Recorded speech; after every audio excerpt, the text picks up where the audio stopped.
Eh bien, c'est une sacrée valise qu'a essuyé le CS Constantine, battu 6-0 par l'ASEC Mimosa. Ce qu'on retiendra, c'est que l'entente de Sétif a atteint son objectif. Dans le même temps, grosse surprise, le Ahli sort de la compétition. On parlera également de la présence de Gourcuff à Alger. Quel signal va envoyer le président Rawarawa à l'entraîneur Vaïd Halilovic? Et puis on parlera de la direction technique nationale. Y a-t-il une stratégie au niveau de la DTN? Pour en parler ce soir, Falid Zemiti, bonsoir Falid. Bonsoir, je vous rappelle, vous êtes entraîneur à Hadjoud, vous êtes passé par la direction technique nationale, vous avez entraîné dans les jeunes sélections. Et puis des journalistes, Salim Salahi de compétition et Moumenaïd Kassi du buteur. Bonsoir Mamal. Bonsoir, eh bien performance, peut-on parler, on dira exploit ou performance pour l'entente de Sétif? Falid Zemiti. C'est un exploit, dans la mesure où ils sont partis. Et, bon, c'est vrai qu'ils ont gagné 1-0. C'était pas. Face au Coton Sport de Garoua, qui reste une des grandes équipes sur le continent. Voilà, ils gagnent à l'extérieur. Ça, c'est un bon score. Donc, en plus, ils vont entrer dans les poules. Ça, vous me donnez l'occasion pour féliciter tout le monde. À leur tête, Madoui, qui a quand même. Il était en difficulté, Khirdin Madoui. Pour ça, je m'adresse aux techniciens. Il était en difficulté, même si le président Hamad lui a renouvelé sa confiance. Ça, c'est bien, lui a renouvelé sa confiance. Qu'est-ce qui lui a permis de travailler à l'aise? Donc voilà, le résultat est là. Donc chapeau à Madoui et à sa troupe. Il a travaillé dans des conditions, il faut le dire, difficiles. Il perd Delhoum. L'effectif a énormément bougé du côté de l'entente. Réaliser cet exploit, qualifier l'équipe en quart de finale. Vous le rejoignez, vous dites exploit ou performance? Non, c'est... Disons, pour une équipe comme Sétif, c'est une performance. Parce que Sétif fait partie de 2 ou 3 équipes algériennes qui ont le savoir-faire sur le plan international. Ils ont accumulé cette expérience nécessaire. Exactement, parce qu'il ne s'agit pas de faire une grande équipe pour aller jouer en Afrique. Il faut avoir aussi un savoir-faire. Et certaines équipes algériennes l'ont. Je parle de Sétif, la JSK, le Mouloudia d'Alger, ont ce savoir-faire dans les compétitions internationales. C'est, disons, instinctif chez eux. Madoui...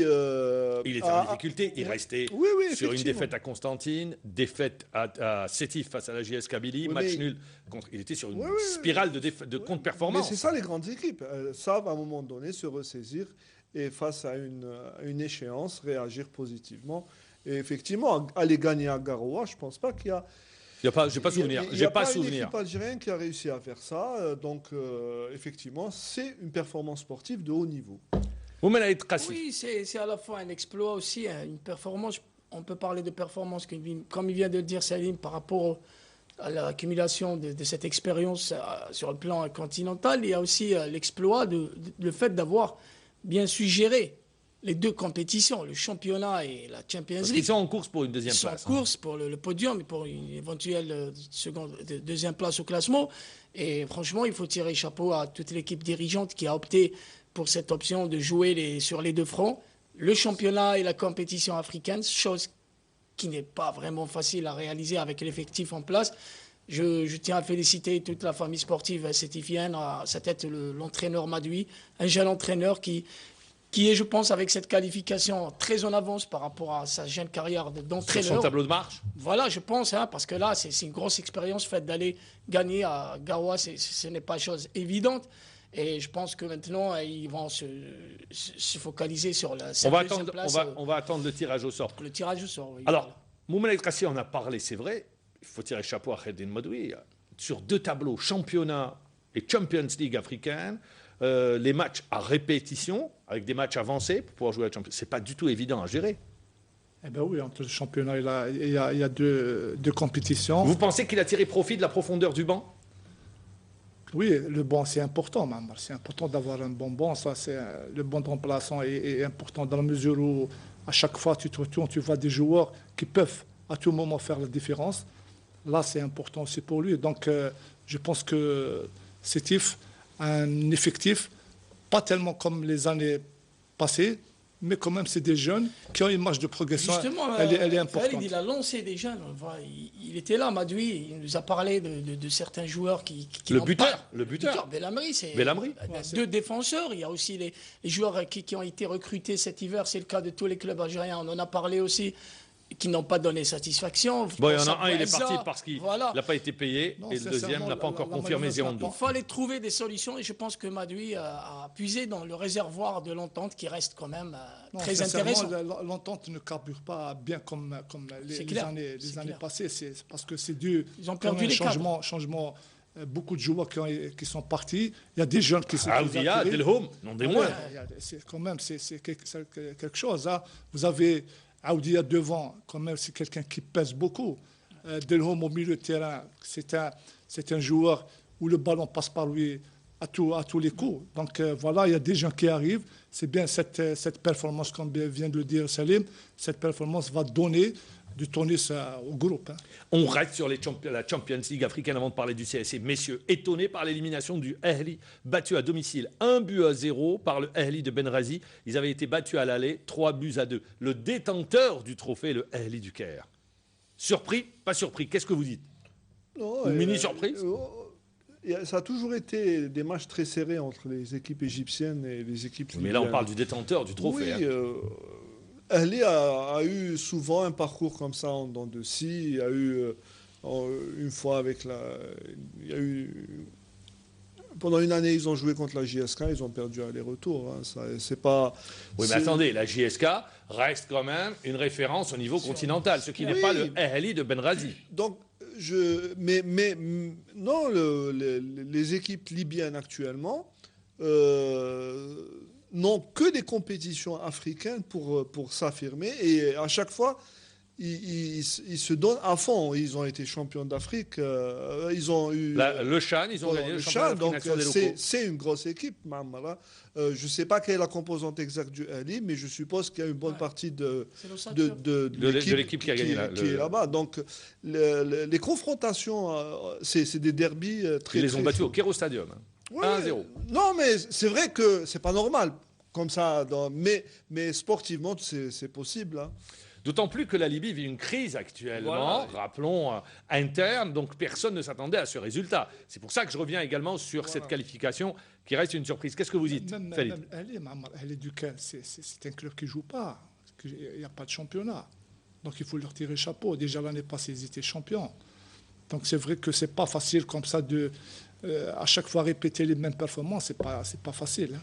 Ouais, je pense que sur ces derbys nord-africains, on a vu que parfois ça peut se jouer sur le mental et je pense que cette équipe Le Ahly avait marqué 2 buts à Benrazi au match aller. Donc avec les 2 buts, tout le monde pensait que c'était dans la poche. Que c'était dans la poche, mais c'était sans la détermination des Libyens qui ont su peut-être se transcender et profiter d'éventuels problèmes techniques de l'Ahly.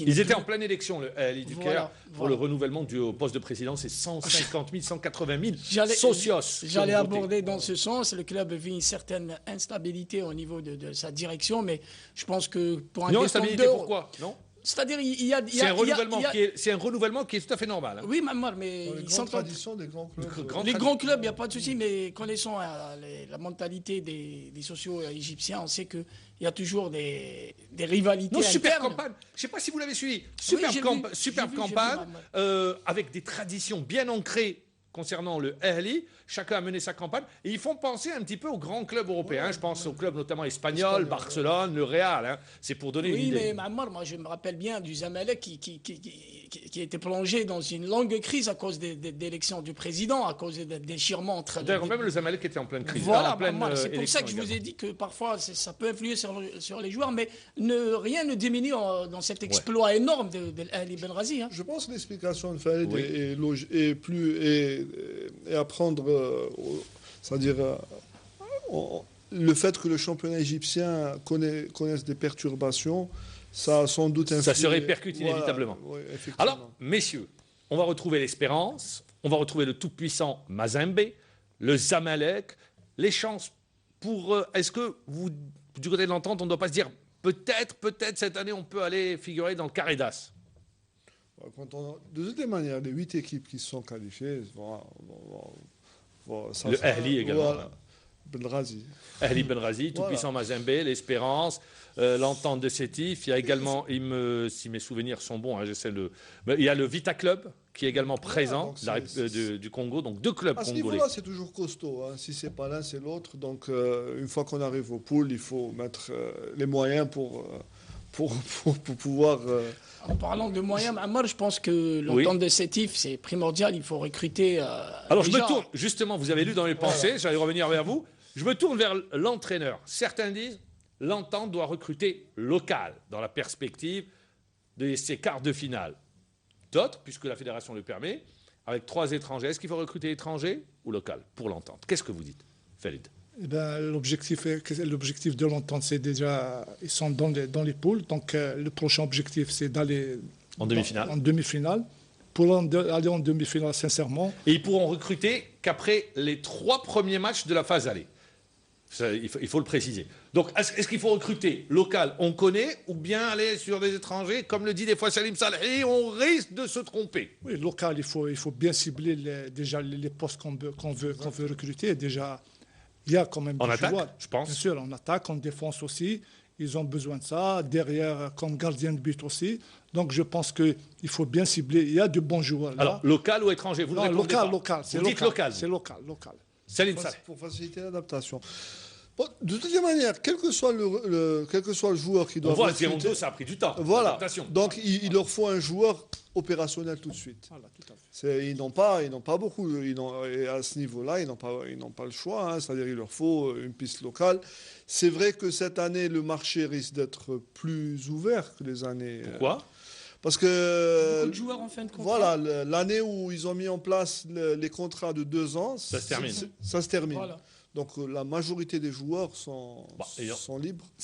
Et vous, je pense qu'il faut recruter local. Ça, alors on voit l'unanimité. Hein, vous dites parce que s'ils ont dans leur poche un super joueur. Voilà, un super joueur. J'ai dit local, c'est par rapport à l'intégration, par rapport à l'adaptation. Ces joueurs qui viennent de l'étranger ont toujours besoin d'un temps d'adaptation, surtout ici en Algérie où ce n'est pas tout le temps qu'on possède les grands moyens. Partout dans le monde. Hein. Ça peut être un étranger local aussi. Ammar, je parle beaucoup plus par rapport aux moyens. Parce qu'il faut vraiment mettre les moyens pour un joueur étranger pour qu'il puisse s'adapter assez rapidement, pour qu'il sera dans les meilleures conditions. Vous parlez de l'étranger. Non, l'étranger local, il dit lui. Alors c'est quoi l'étranger local? C'est les Franco-Algériens. Non, ça peut être un joueur étranger qui joue dans le championnat. Voilà. Par exemple, Ebossé, vous dites. Ebossé ou Silla, où il y a des attaquants qui se distinguent. D'accord. On verra, on attendra. Je crois qu'Ebossé... Non, il est blindé. Il est blindé. Oh, le président. Il est blindé. Il ne va pas se laisser chipper Ebossé, qui est son meilleur buteur avec 11 buts. Alors, messieurs, 6-0. Un discours contradictoire du côté du CS Constantine. Quand on sacrifie le championnat pour aller jouer la Coupe de la CAF, et quand on arrive face à cette formation de l'ASEC Mimosa, on se déplace sans ses atouts, 6 absents, un effectif réduit, un gardien de but qui se retrouve également joueur. C'est pour dire, on se met vraiment dans la difficulté, quoi. C'est pour ça que je disais tout à l'heure, il y a des équipes qui connaissent, qui ont le savoir-faire pour les compétitions internationales.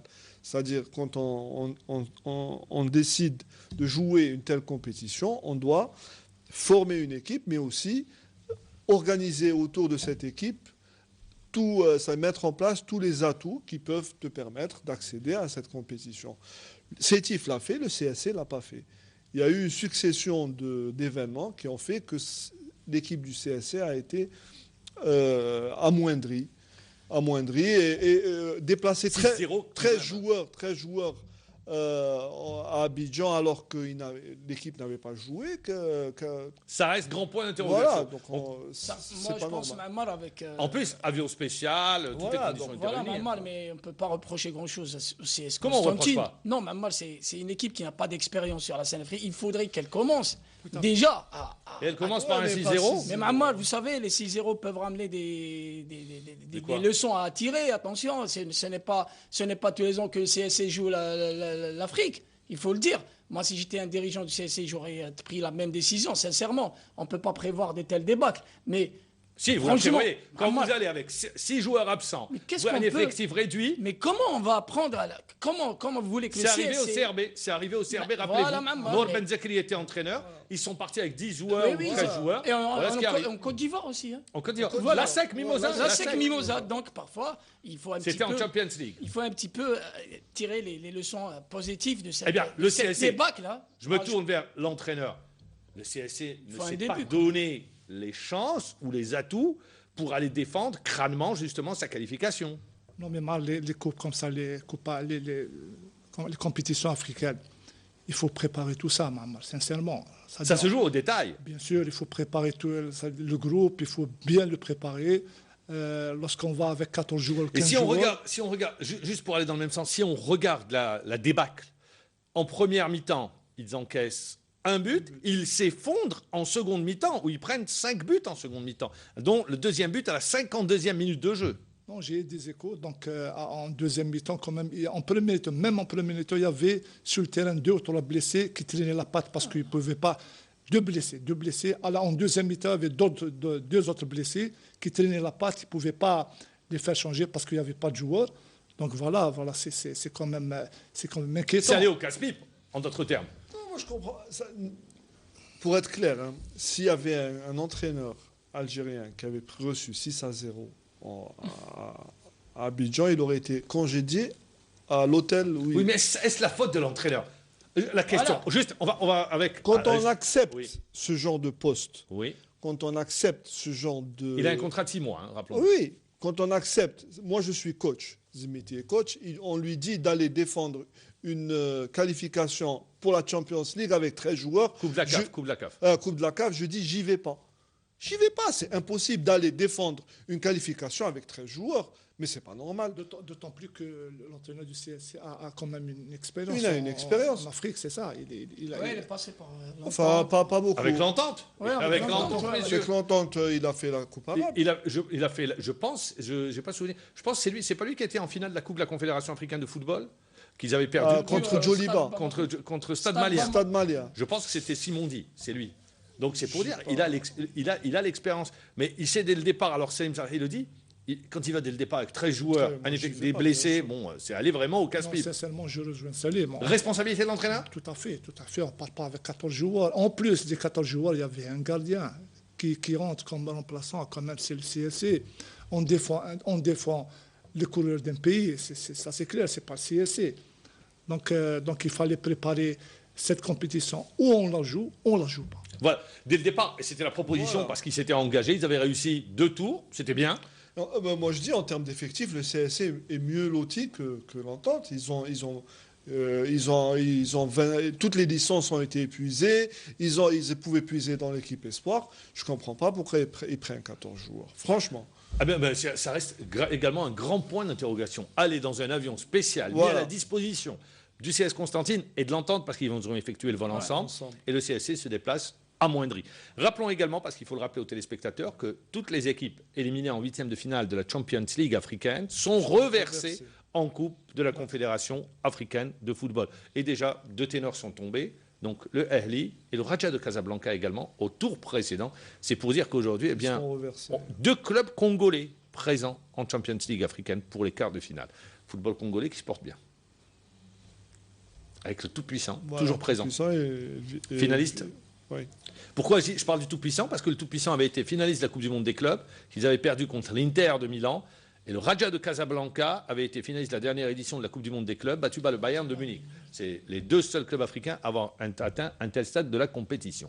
Messieurs, voilà pour les clubs algériens engagés dans les compétitions africaines. On va passer au deuxième sujet. Le deuxième sujet, c'est quel signal a voulu envoyer le président de la Fédération algérienne de football à Vaïd Halilovic avec la présence de Gourcuff à Alger. Il a visité Sidi Moussa, il s'est entretenu avec le président, il est venu accompagné de sa femme. Parce que rappelons qu'il est encore entraîneur de Lorient, qu'il est en fin de contrat et qui ne s'est pas encore prononcé quant à son renouvellement. Qu'est-ce que vous dites? Moi, je pense même que. Gourcuff, très rapidement sur le Gourcuff, sujet, il a travaillé déjà, dessus. Il a potassé dessus. Hein. Non, Gourcuff, déjà, Mamad, ça ne datait pas d'hier. Hein. Oui. Les contacts avaient été déjà entamés par le président de la Fédération algérienne de football avec cet entraîneur qui était en fin de contrat pratiquement. Qui est en fin de contrat le 17 mai, c'est-à-dire il ne sera pas renouvelé, c'est sûr. Hein, ça, c'est vous qui le dites. C'est ce qui est. Non, Mamad, il faut juste.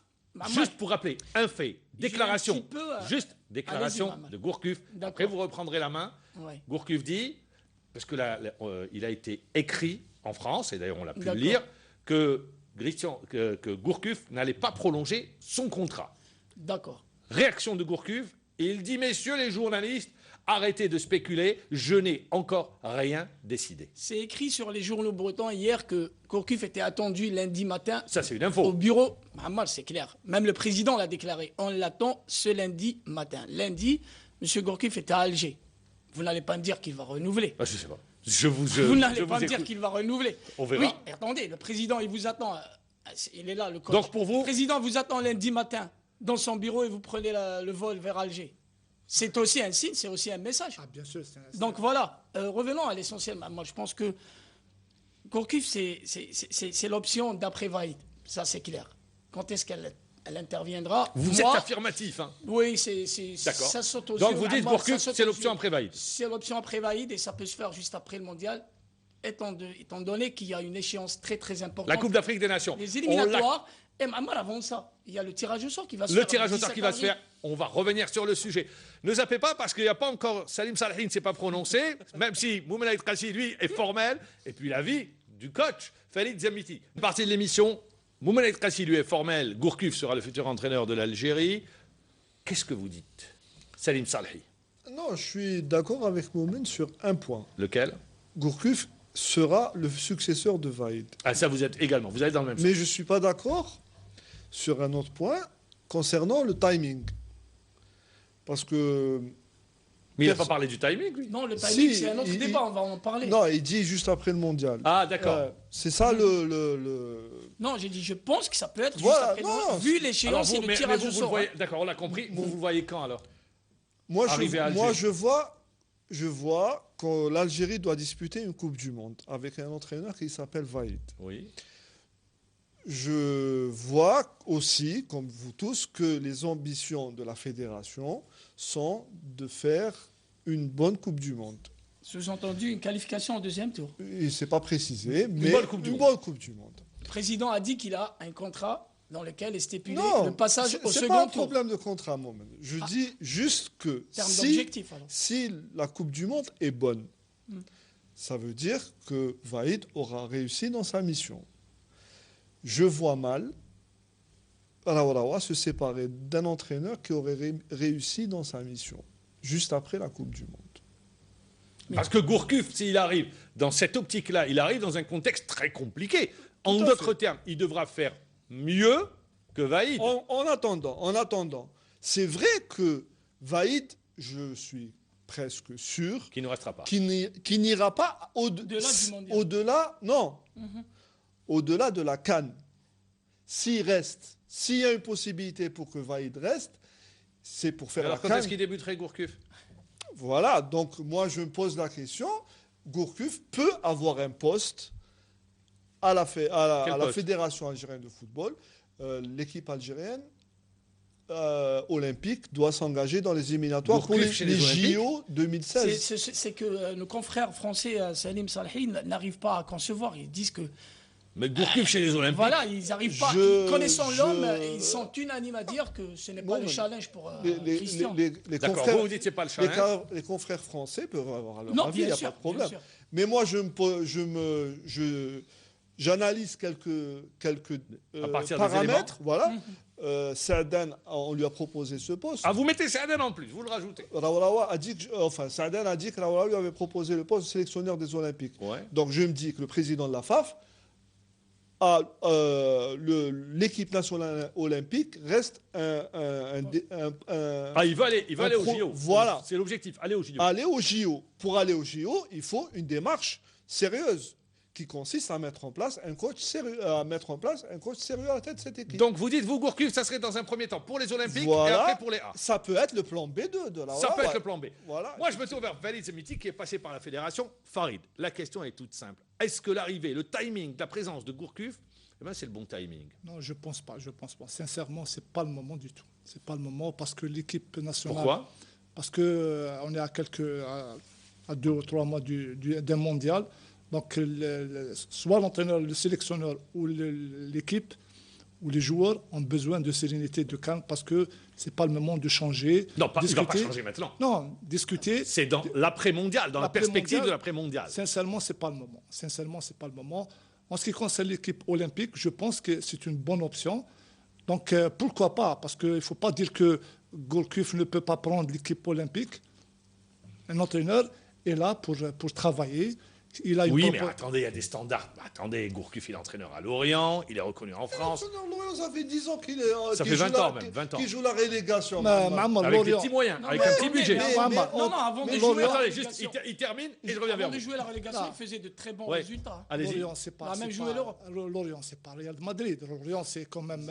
C'est une équipe qui joue tout le temps les. Mais Farid, on ne mesure pas par rapport au club, on mesure par rapport au travail accompli qui est reconnu. Il avait échoué. Et reconnu en France. Mais Il on avait- ne remet pas en cause En les France, compétences de rappelez-vous, Gourcuff. en France, rappelez-vous, messieurs, Oui, oui. Gourcuff avait échoué à Rennes. Oui, oui. Il s'était D'ailleurs, est-ce que c'est pas comme un poisson dans l'eau? Je pose la question. Parce que rappelons, Gourcuff, vous le sortez de La Bretagne. Lorient. Est-ce qu'il ne risque pas de manquer d'air, de se retrouver? Parce qu'on l'a vu, il est parti à Rennes, il s'est planté. Laurent Blanc, il était bien sélectionneur de l'équipe de France, il est entraîneur de PSG. Oui, c'est normal. Donc c'est faisable. La sûr que faisabilité, c'est donc faisable. elle est là. Donc il n'y a pas de souci. Donc, Passer par Bordeaux aussi. Hein. mais je pense que à 50%, Gourcuff est là pour prendre dans main l'équipe. Mais est-ce qu'il olympique. il est là? Nous on dit il est là. Mais il est Non, venu 50%. voir, il est Il est venu venu voir, voilà, avec sa femme prendre la température. connaissance de là où est de l'environnement dans lequel il va vivre. Moi, je voudrais revenir avec vous. Vahid Halilovic est présent à Sidi Moussa. Il voit débarquer Gourcuff. Connaissant le tempérament de Vahid, il ne se dit pas, bon, déjà... Ou est-ce que c'est pas de sa faute également parce qu'il ne s'est pas exprimé au bon moment? Mais même, il y a des sélections qui connaissent leurs successeurs, des sélectionneurs qui connaissent leurs successeurs. Si Vahid, il est ce grand professionnel qu'on annonce depuis son arrivée ici en Algérie, pourquoi il prendrait mal ça? Il D'accord, prendrait je pose pas la mal. question. Je ne C'est pense ça. pas qu'il Donc vous prendra dites qu'il mal. prend pas mal, c'est Moi, je suis une fédération algérienne de football. Elle est dans son rôle, la fédération. Mais Voilà. c'est normal. Il ne va pas l'attendre éternellement. Et je ramène un entraîneur pour les Olympiques ou là pour succéder au A. Je suis dans mon rôle. Il n'y a aucun problème. Mais moi, pour l'instant, je refuse de parler d'équipe nationale A. Donc vous refusez. Messieurs, on rêvait de Trapattoni, qui a choisi le Maroc, et on se retrouve avec Gourcuff. On ne joue pas dans les mêmes dimensions. C'est pas la même dimension. Hein. La trappe, Gourcuff. Messieurs. Mais en même temps, Trapp a échoué 2 fois en Coupe du Monde. Avec l'Irlande. Avec l'Irlande. Ouais. Irlande. Avec le salaire qu'on. Oui, mais c'est indépendamment du salaire. Vous savez, la trappe, le salaire, ça, c'est un autre débat. Voilà. Mais avec l'Irlande. Non, son mais statut, il y a un rapport qualité-prix. Si on se paye Trapp à 4 millions de dollars par an et qu'on risque de ne pas aller en Coupe du Monde, à quoi ça Mais sert? est-ce qu'on la joue pas petit bras, là? Non, moi vous parlez de Gourcuff pour les A. Moi, je n'en parle pas. Je ne pose pas le débat en termes de succession de Vahid. Walid Zemiti, Trapattoni, qui avait été annoncé, qui avait été contacté par la fédération, et on se rabat sur Gourcuff. Moi, je dis que Gourcuff, mon avis personnel, hein, je pense que c'est un entraîneur qui va prendre, c'est mon avis, qui va prendre les destinées des Olympiques. Gourcuff chez les Olympiques. Oui. Alors si c'est Gourcuff chez les Olympiques, Ça va? c'est un super coup que fait la fédération. Exactement. Je suis d'accord avec vous, Mamad. C'est ça? Qu'est-ce que vous dites? Oui, ben oui, Mamad, Ah, ça doit succéder maintenant au sélectionneur. Je pense que le président ne fera Pas jamais. maintenant, pas maintenant. Je dis toujours après la Coupe du Monde. Mamad, quelqu'un vient actuellement, c'est-à-dire pendant votre préparation, et là, quand même, chacun a sa... Ça touche, ça touche? Ouais, Parce bien qu'on sûr, sait ça que les touche. entraîneurs, ils ont des égos. Farid, Guardiola avait pris le Bayern, il a signé au Bayern, alors que l'autre, il a gagné le... Que Heynckes était en poste. Mais il a Heynckes été en avait dit, je poste, prends il ma a tout retraite. gagné. Heynckes Mais l'a dit. attendez, Il a Farid, annoncé sa retraite. Farid, mais il a annoncé pourquoi sa les retraite. autres nations qui ont pris Non, d'autres mais- sélectionneurs a annoncé sa retraite. Mais il y a des Donc, ils étaient sélections bons. où Ah, non. vous avez pris l'exemple. Donc, Est-ce sur qu'il cet y a- exemple, il n'est voilà, pas bon. Maëlèche, il y a des sélections qui ont annoncé leur futur entraîneur. Il y a d'autres entraîneurs qui ont pris qui vont prendre la sélection mondiale, ils vont partir après le à mondial. l'approche d'une grande Sur quel est votre Moi, j'ai jamais argument? vu, j'ai pas vu. Parler du mental. On dit C'est qu'il quoi pourrait Attends, assister. On dit qu'il pourrait assister au match amical contre le Soudan des Olympiques. Oui. Gourcuff. On dit qu'il pourrait assister au match.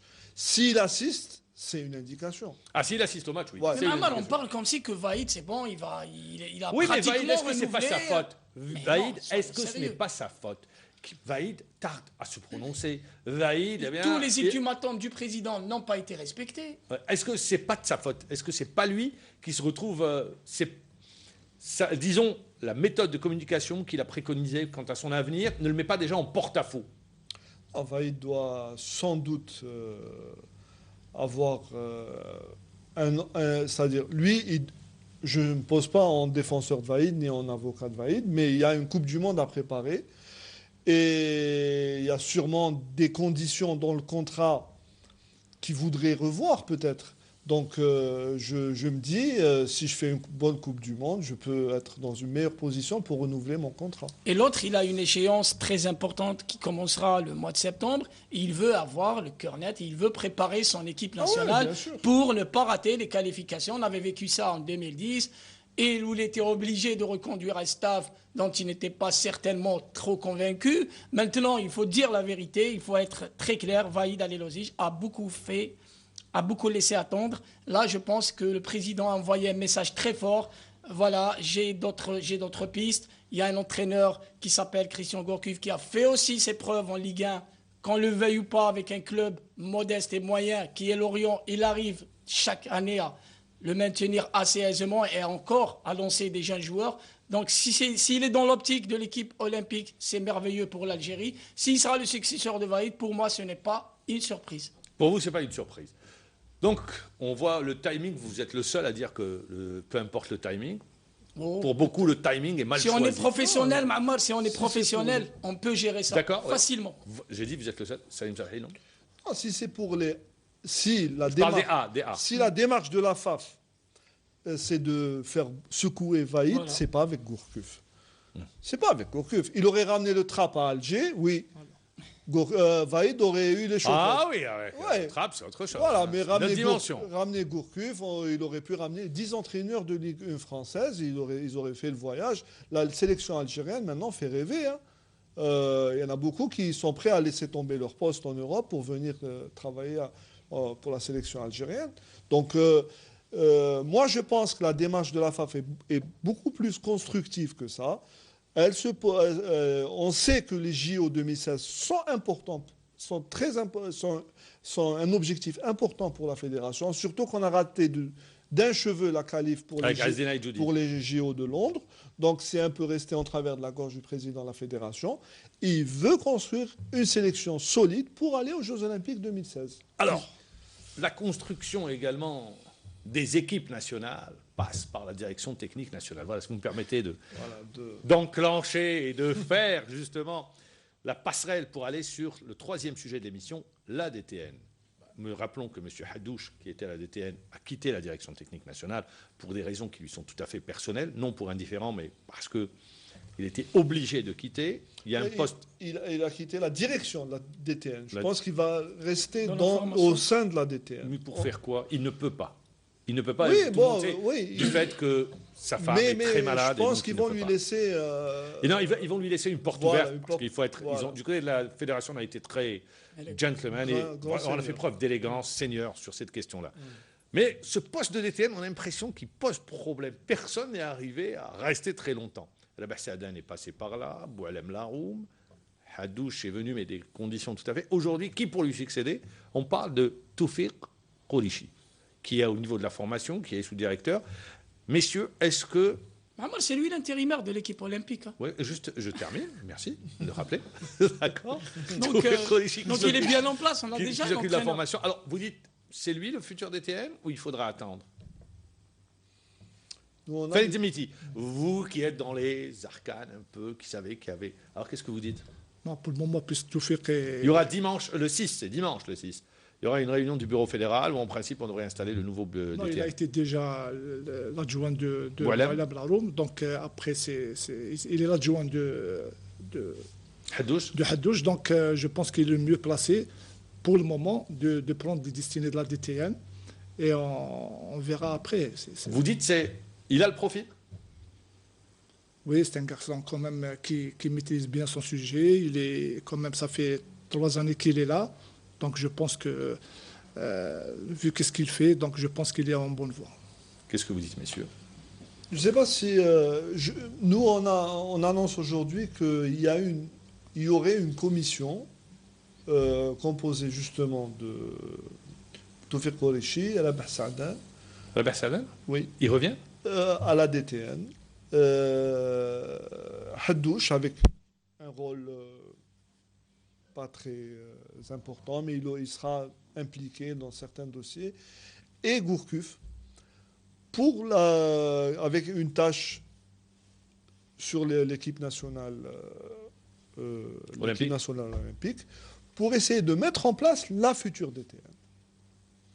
Donc, je ne sais pas si Koreshi sera nommé en tant que DTN, mais il On aura annonce sa nomination pour la voilà. prochaine réunion. Mais du il bureau aura un fédéral. rôle important dans l'organisation de la future direction technique nationale, qui est, au sens moderne du terme, encore un vaste chantier. Parce qu'on a eu Elle n'a jamais. Alors, il y a eu Voilà. beaucoup de personnes. Il y a eu On a eu Maziane des- Iril qui est passé par la on DTN. a eu des DTN, mais on n'a pas eu de direction technique nationale au vrai sens du terme. C'est-à-dire, elle a toujours été, une fois on lui dit non, tu es DTN mais tu t'occupes pas de l'équipe nationale junior. C'était à l'époque avec Laroum. Voilà, une fois on leur dit vous faites des projets, donc c'est beaucoup d'écrits, de documents produits, mais il n'y a aucune. Alors, qu'est-ce que vous dites, vous? Non, je pense Est-ce que pour vous, Toufik Koreshi? Ouais, Toufik Koreshi est le mieux indiqué. Il a beaucoup travaillé avec les anciens DTN qui ont été... qui sont passés par là. Je pense que même le président de la fédération algérienne de football, il a une très grande confiance sur le plan technique pour ce monsieur-là. Je pense que Toufik Koreshi aussi, s'il ne va pas se projeter sur l'équipe olympique. C'est Gourcuff, ça y est. Ainsi, on a décidé, ça allait On tarder. ne sait pas, mais pour la DTN, Gourcuff, je pense qu'on aurait pris quelqu'un d'autre pour la DTN parce que... Non, il a parlé de commission. Voilà, la commission, je pense que pour moi, pour le moment, la DTN n'a pas besoin d'une commission, elle a besoin d'un patron qui sait projeter, qui sait comment redynamiser sa structure qui a été tout le temps un petit peu D'accord, à vous dites un l'écart, patron, on va dire. vous n'êtes pas convaincu. Vous avez vu, vous avez... Non, je dis seulement que la DTN doit avoir une démarche moderne et elle doit savoir, c'est-à-dire Où elle veut aller et comment, avec exactement. quels moyens. Ça fait 20 ans qu'on n'a pas produit un joueur, c'est-à-dire dans une démarche organisée. Il y a des joueurs qui émergent, mais on ne sait pas d'où ils viennent. Alors, certains vont nous dire, mais attendez, la DTN, c'est les clubs qui forment, la fédération, c'est pas son rôle, d'accord. Mais la DTN, quelle est, vous qui avez travaillé, vous étiez au niveau de la direction technique, vous avez travaillé avec les jeunes, on ne sent pas, et je pense que c'est ce que vous voulez dire, l'implication de la DTN ou l'importance de la DTN dans le développement du football, notamment en matière de formation de footballeurs. On ne le sent pas. C'est comme si que la DTN était dans un monde Exactement. et les autres évoluaient dans un autre monde. Non, sincèrement, ça fait 2 ans que j'étais à la DTN, la Direction nationale technique. Donc, il y avait un projet. C'est vrai qu'il y avait M. Tekanouine. Après, il y avait M. Laroum qui avait un projet donc, pour le développement du football. Il y avait à chaque fois des liens avec les régions. Donc, à chaque fois, il faisait un travail, sincèrement, parce que j'étais présent. Il faisait un travail. Mais bon, ce travail n'a pas été... C'est-à-dire, Boualem n'est pas parti jusqu'au bout. Donc, Moi, j'ai l'impression que ces dernières années, on nous a parlé plus de formation d'entraîneurs que de projets techniques en allant vers les clubs, vers la formation des jeunes footballeurs. On ne sait pas ce qu'on veut. Quel type de footballeur est-ce qu'on veut? non, parce qu'au niveau de la DTN, Mammar, il y a des... Quand même, il y a c'est des, comment on appelle ça? C'est Paul Département. formation, C'est Paul. département, C'est département de département. formation, département Formation de jeunes, formation de gens, de d'entraîneurs. talent, donc chaque Détection département, aussi. voilà, a son rôle. Donc il y avait ça, il y avait cette mise en place. Oui, mais quelle est la passerelle avec les clubs? On la sent Voilà, pas. Sfel, on avait n'existe l'impression pas, que ça n'existe pas. c'était une administration. Le problème de notre DTN, bon, il y a Saïd Haddouche qui a parlé la dernière fois, qui a parlé d'un projet de jeu. C'est la première Je vais fois. vous demander de revenir là, C'est la parce qu'il y a première. un micro là. Oui, c'est la première fois qu'un DTN parle d'un projet de jeu. Ça serait intéressant de mettre en place un projet de jeu qui serait appliqué dans tous les clubs d'abord. Qu'on convoque tous les entraîneurs Il n'y a de pas de jeunes. passerelle. C'est pour Voilà. ça qu'il parlait de passerelle, Mamar. Voilà. C'est à chaque fois, à chaque fois. Non, Vous avec dites- les clubs, Farid, mais Non, chez non. avec les Les entraîneurs de chaque catégorie, à chaque fois, ils faisaient des réunions avec des entraîneurs de catégorie U21 Oui. et 18. Donc, ça veut dire il y avait un travail qui se Mais faisait. Farid, vous êtes focalisé par rapport à le manque de formation de ces jeunes entraîneurs qui encadrent les jeunes catégories pour donner des joueurs. Je pense que Boualem Laroum a commencé par d'abord former ses entraîneurs. Voilà. Il faut le dire, c'est pas des. Il faut faire juste un petit tour dans les stades comme ça pour voir quels sont les entraîneurs qui sont en train de former ces joueurs qu'on veut injecter dans le football. Et Boualem a compris qu'il fallait d'abord former ces entraîneurs-là, leur donner Alors les moi, je vais facultés revenir. nécessaires. Ça vous le dites. Moi, je vais aller avec vous. Vous avez travaillé dans les jeunes catégories au niveau des clubs? Oui ou non? Oui. Vous avez travaillé. Est-ce qu'un jour, vous avez eu des orientations sur le plan technique, de la direction technique? Bien sûr, on avait tout le temps des orientations. Par exemple, est-ce que ça ressortait dans ben, votre quotidien? À chaque fois. Oui. Donc, il y avait déjà, c'est-à-dire prospecter déjà au niveau des jeunes à chaque vendredi. Donc, il y avait un groupe aussi qui travaillait dans ce sens. Donc, on appelle ça les pôles. les entraîneurs qui voient, c'est-à-dire Prospecteurs. les prospecteurs. Donc, à Java, il y avait ça déjà. En plus, Boualem était toujours, il nous orientait toujours vers, par exemple, la façon de jouer, la façon de préparer cette équipe. Donc, tout ça, c'est vrai qu'il y avait quelque chose en place. Ça, il faut le reconnaître. Alors aujourd'hui, on n'a pas. Juste, je vais vous demander une réponse rapide parce qu'on arrive à la fin de l'émission. Est-ce que vous n'avez pas l'impression qu'on est en train de repartir de zéro? Ouais, la meilleure preuve, c'est qu'on n'a aucune sélection de jeunes en place. Très Donc, bien. on est à zéro de toutes les façons. C'est l'éternel recommencement à chaque fois. Qu'est-ce que vous dites? Voilà, c'est vrai. C'est l'éternel recommencement. On y reviendra d'ailleurs. On accueillera Boualem Laroum dans les prochaines semaines pour parler justement, pour savoir ce qui a été fait, ce qu'il a laissé et ce qui devrait être, ce qui aurait dû être fait. Merci d'avoir été avec nous. Moi, je vous dis merci messieurs encore. Je vous dis